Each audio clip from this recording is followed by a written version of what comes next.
Je voulais raconter un peu les arcanes du sport de haut niveau.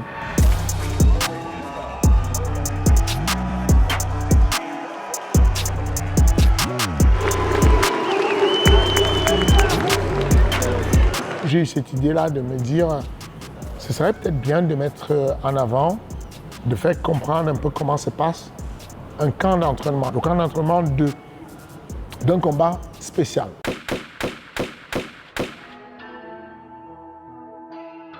Un combat où on a deux athlètes qui sont sportivement nés dans la même salle de sport, une petite salle de sport dans le 12e arrondissement à Paris, dans un pays où le MMA était interdit et le dernier pays qui est où le MMA reconnu, avoir ces deux athlètes qui sortent de cette salle-là et qui arrivent tour à tour champions du monde des MMA, champion intérimaire des MMA. C'était dans le cadre du titre mondial de la plus grosse organisation des MMA au monde. Certains journalistes l'ont appelé le combat du siècle. On fait une espèce de décompte, un peu comme la série 24 heures chrono. Une espèce de décompte où on commence à jouer J-150 du combat. Et on va dérouler jusqu'à arriver à J-1 et J+1, c'est la fin du bouquin quand on est dans l'avion sur le retour. On revient sur le contexte et la genèse. Qui est Francis Ngannou? Il sort d'où? Qui est Cyril Gane? Ce jeune qui est aujourd'hui une superstar, mais qui était dans une extrême précarité il y a quelque temps, il ne savait pas où dormir, il ne savait pas quoi manger. Comment est-ce qu'on en arrive là? Avec beaucoup d'humilité, je pense que j'ai mis ma petite pierre à l'édifice de la construction du MMA en France. Ce n'est pas un hasard, comme le disait Dana White, le président de l'UFC, la plus grosse organisation au monde. Ce n'est pas un hasard si Cyril Gane sort de la même salle de sport que Francis Ngannou.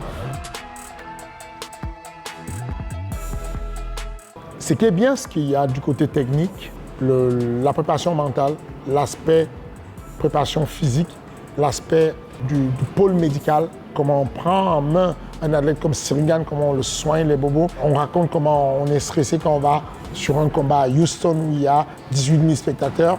Quand on est dans une salle de sport c'est un peu comme une famille avec des histoires humaines, de l'amour, de la trahison, de l'attachement, de l'amitié. Et voilà, tout ça est étalé dans ce bouquin de manière exclusive. Tu sais combien ils sont? Ils vont même pas me calculer, ils vont faire ça. Est-ce que moi, ok, bah écoute, tu veux prendre un pari? Mais je peux pas écrire sur le bouquin. Mais tu vas écrire. Mais dans ces cas-là, viens, on invite Francis, il écrit aussi. La réputation de faiseur de roi, oulala. Des gens ont dit que j'ai pris la grosse tête et que je me la pète beaucoup. Si j'assumais ça, ce serait très difficile d'être un faiseur de roi.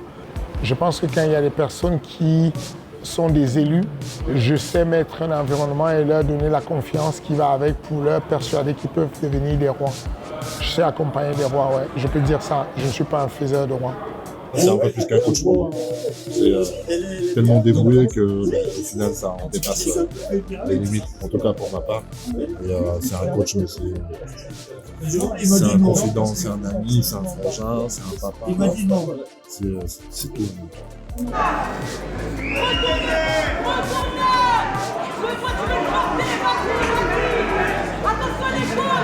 Je suis persuadé que j'ai réussi à durer dans ce sport avec toutes les complications qu'il y a parce que j'y mets de l'amour.